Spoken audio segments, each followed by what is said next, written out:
As the live entertainment world slowly comes back, projects that were put on hold are finally starting to see the light of day.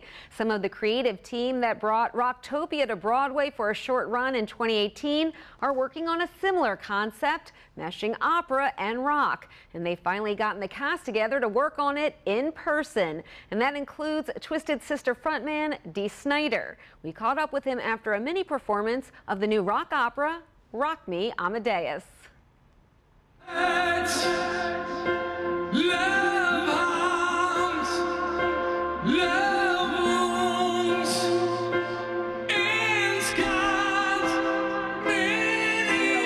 Me Amadeus live the most is that every show is like getting in the ring with 8 heavyweights and everybody's out to kill me.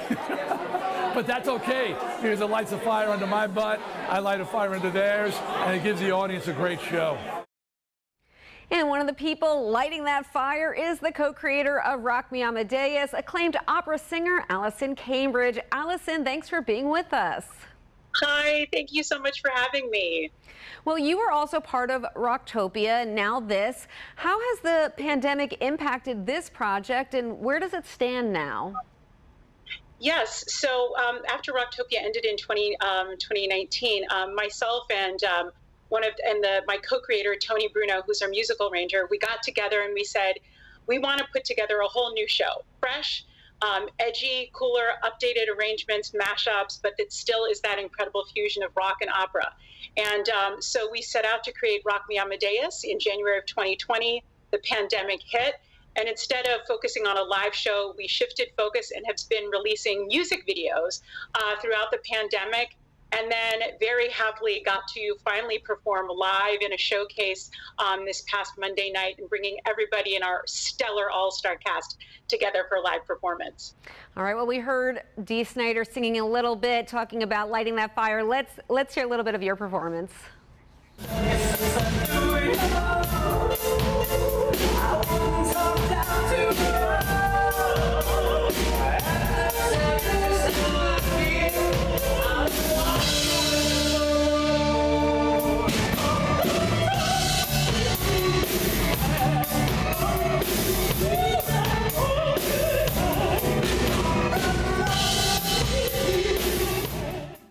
You are an accomplished opera singer. Are you also a rock and roll fan? Is that where the original idea came from? Well, yes, I am. Obviously, I'm an opera singer. However, I grew up listening to all different types of music, rock, pop, hip hop, you name it. And so really, even as an opera singer for the past 20 years, it's been part of my personal mission, really, to sort of take away the stigma that is attached to opera for being, elitist and it's not for everybody. And so combining opera and classical music with rock is sort of this amazing fusion. And I think we're able to expose opera to a whole new, different audience and see that opera actually can be really cool and really sexy. So yeah, it's been a lot of fun. Well, the music does fuse really nicely. Let's hear what Dee had to say about that. Mashing up opera with rock and roll and 70s, 80s, 90s, 2000s, the whole spectrum. It's amazing that it just works together. I always said Bach was the heavy metal star of his day, so. A lot of rock bands have performed with orchestras over the years. Is this something that could almost be the new norm?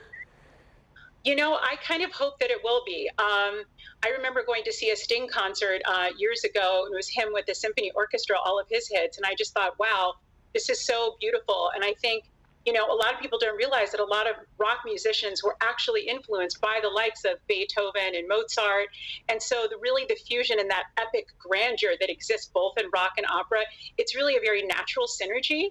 And I think just a lot of people are now starting to hear it all together, and it's so exciting. And I have to give huge kudos to my co-creator and producer, Tony Bruno, who does all of the musical arrangements. And we all give our suggestions of the songs that we want to mash up, and then he melds them together so beautifully. And again, with our crazy and insanely talented cast that are stars of rock and opera and pop, when you get their vocals on it, it's out of this world. It's really epic. And are there any specific challenges coming out of the pandemic now, trying to launch a new show? So one of the main reasons that we had our live performance on Monday was to film it and to show people what this show is going to look like when it does finally hit the big stage. And having an audience there, I mean, it was the first time for most of us in the past year and a half that we got to perform for a live audience. So to capture all of that on film, it's a way that we're going to be selling the show and introducing it to the market. And we just can't wait to get out there and share it with everybody. Well, I was there and it was absolutely fantastic, like a rock concert and also, you know, a night at the Met Opera, but maybe somehow better because you got both. Allison, thank you so much for being with us. I hope you'll keep us updated on the status of the show. We absolutely will. You'll be our first stop to let you know what our dates are when we open the big show, and we are so excited. So thank you so much for having me.